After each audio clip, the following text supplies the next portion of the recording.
Assalamualaikum warahmatullahi wabarakatuh. Saya Siti Rahma dari kelas Tadris Biologi C semester 2. Di sini saya akan menjelaskan mengenai ester senyawa karbon yang merupakan turunan dari alkana.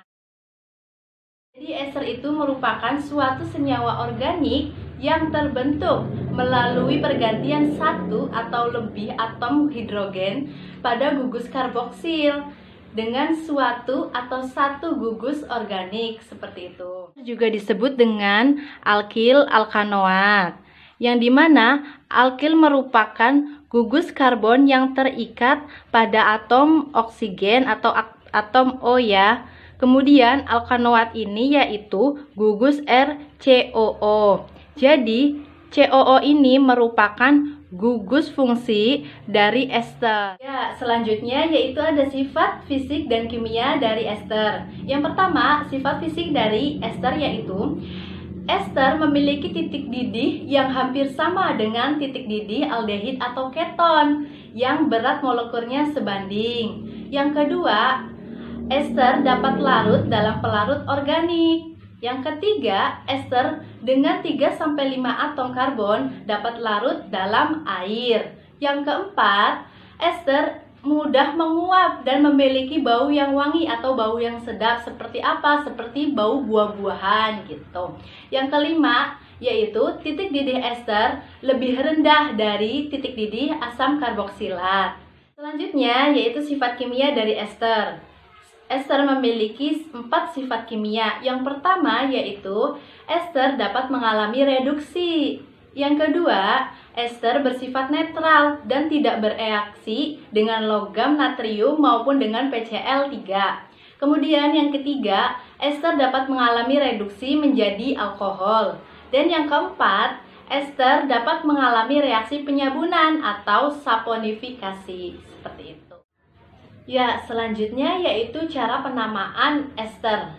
Cara penamaan ester itu bagaimana sih?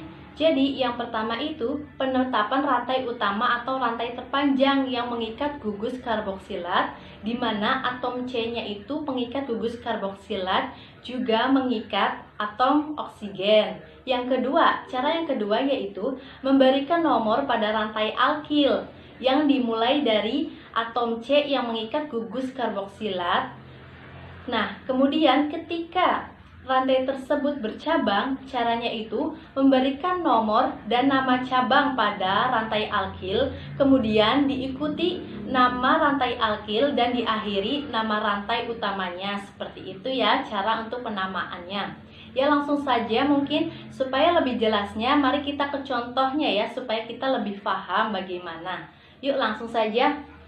Pertama yaitu ada CH3, CH2, COO. Di sini rangkap 2 ya. Kemudian ada O, CH3. Nah, ingat yang berikatan langsung dengan atom oksigen yaitu namanya adalah gugus alkil. Jadi, di sini itu kan ada C-nya 1. Jadi dinamakan dalam alkana yaitu metana. Nah, dalam gugus alkil jadi metil yaitu tambahan il ya. Kemudian yang tidak langsung berikatan dengan atom O, yang ini dinamakan gugus alkanoat.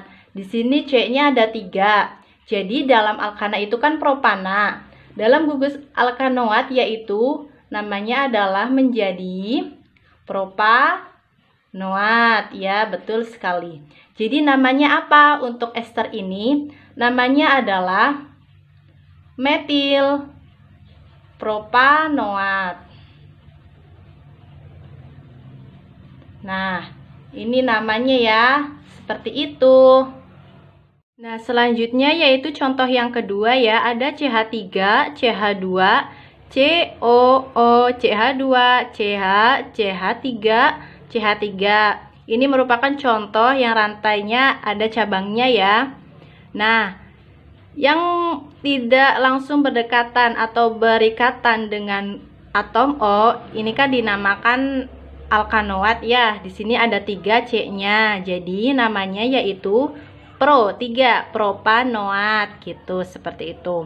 Kemudian yang berikatan langsung atau terikat oleh atom O, ini ada yang bercabang. Nah, kita tentukan dulu rantai utamanya. Rantai utamanya adalah ini ya, rantai yang terpanjang. Lalu kita beri nomor 1, 2, dan 3. Nah, cabang ini berada di nomor 2. Jadi untuk penamaannya yaitu 2-metil.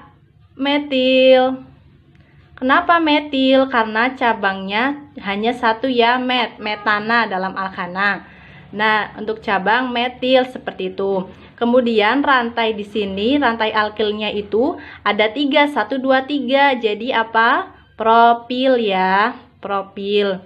Kemudian selanjutnya rantai utamanya ini dengan ini ya, dengan alkanoat ditambah menjadi propanoat. Seperti itu. Jadi penamaannya yaitu 2-metil propil propanoat. Ya, soal yang ketiga, soal selanjutnya yaitu ada CH3, CH2, COO, CH, CH3, CH3. Nah, yang langsung terikat atau berikatan dengan atom O yaitu sebelah sini. Bentuk seperti ini yaitu bentuk simetris yang dimana dinamakan dengan adanya iso.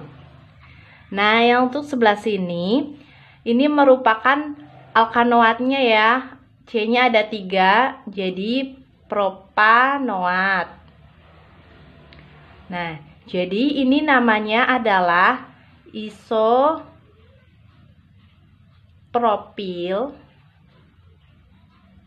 propanoat. Seperti itu. Ya, selanjutnya yaitu adalah contoh dalam kehidupan sehari-hari ester. Jadi contohnya itu kan kalau ester itu adalah buah-buahan. Nah, contohnya adalah yang pertama ada buah nanas. Nanas itu nama esternya yaitu alil heksanoat.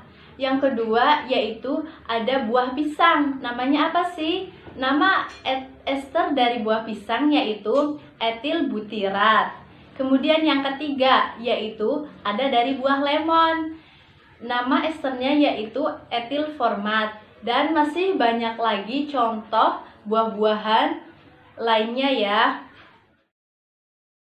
Selanjutnya yaitu ada reaksi dari ester. Yang pertama ada reaksi hidrolisis yang dimana ester akan membutuhkan H2O ya atau air untuk menghasilkan asam etanoat dan metanol. Asam etanoat di sini kan merupakan asam karboksilat ya, dan metanol merupakan contoh dari alkohol. Jadi reaksi hidrolisis ini akan menghasilkan asam karboksilat dan alkohol seperti itu. Yang kedua yaitu ada reaksi reduksi yang dimana akan mereduksi menjadi alkohol. Nah, di sini ada etil etanoat yang direduksi oleh hidrogen menjadi etanol dan metanol seperti itu. Yang ketiga yaitu ada reaksi saponifikasi atau reaksi penyabunan ya. Nah, reaksi penyabunan ini membutuhkan peroksida yaitu di sini ada natrium hidroksida. Jadi ester contohnya itu metil etanoat ditambah natrium hidroksida itu ketika direaksikan akan menghasilkan sabun atau CH3COONa dan CH3OH metanol atau yang biasa disebut dengan gliserol. Seperti itu.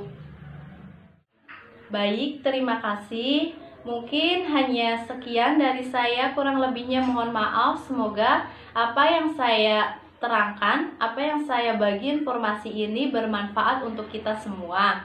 Terima kasih. Wassalamualaikum warahmatullahi wabarakatuh.